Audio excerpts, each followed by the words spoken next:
Assalamualaikum warahmatullahi wabarakatuh. Perkenalkan, nama saya Ria Endah. Di sini saya akan memaparkan tentang seruan agar kita gemar bersedekah. Dari Rasulullah SAW bersabda, "Wahai sekalian wanita, bersedekahlah, karena sesungguhnya diperlihatkan padaku dalam mimpi bahwa kalian adalah penduduk neraka terbanyak." Yaitu hadis riwayat Bukhari ayat 203. Yang menarik dari hadis ini, hadis tersebut adalah menyatakan penduduk neraka paling banyak adalah wanita. Pernyataan ini sebelumnya didahului dengan perintah agar kaum wanita ini gemar bersedekah. Perintah tersebut seakan-akan mengandung makna bahwa sedekah ini bisa meminimalisasikan wanita di neraka. Dengan kata lain, agar kita tidak masuk neraka, sering-seringlah melakukan sedekah. Pesan ini sesuai dengan penjelasan Rasulullah SAW dalam hadis lain yang bunyinya, "Hai Ali, ketika Allah menciptakan surga, surga bertanya, 'Wahai Tuhanku, mengapa Engkau menciptakan aku?' Lalu Allah menjawab, 'Untuk semua orang dermawan dan bertakwa.' Surga berkata, 'Ya Allah, aku ridho.' Dan aku bertanya pula neraka, 'Wahai Tuhan, mengapa Kau menciptakan aku?' Lalu Allah menjawab, 'Untuk orang-orang yang bakhil dan sombong.' Kemudian neraka berkata, 'Ya, aku untuk mereka.'" Dikutip dari kitab Wasiyatul Mustaf, surga dan neraka adalah tempat pembalasan yang diciptakan Allah untuk manusia. Surga adalah tempat balasan bagi yang memiliki amal baik, sementara neraka adalah tempat balasan untuk amal yang jahat.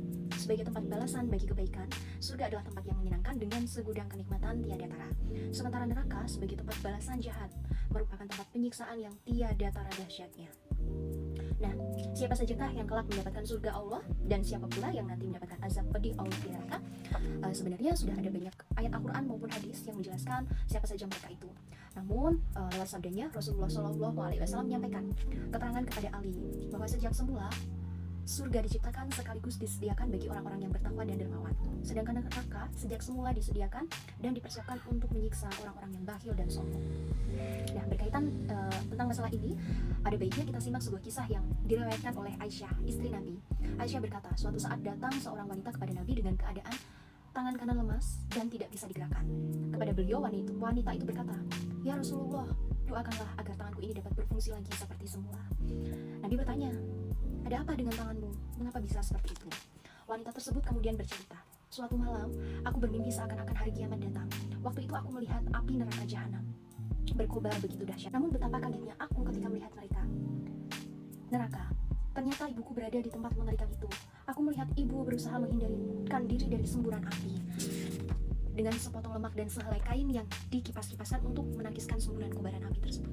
Lalu aku bertanya kepada ibu, 'Mengapa kau berada di tempat ini? Bukankah kau adalah wanita taat beribadah, taat suami hingga ayah selalu ridho kepadamu?' Lalu ibuku menjawab, 'Anakku, memang benar aku selalu beribadah kepada Allah dan taat kepada suami.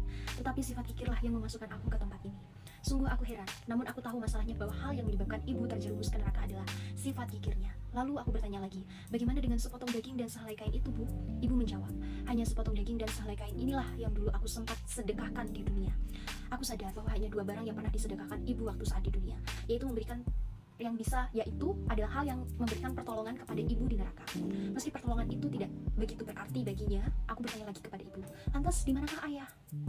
Ayah seorang dermawan, suka membantu yang membutuhkan, kini berada di surga.' Aku lalu pergi ke surga. Aku ingin menemui ayah dan mengadukan nasib ibuku di neraka. Dan benar apa yang dikatakan ibu, aku melihat ayah di surga. Saat itu ayah berdiri di pinggir telaga dan minum banyak orang.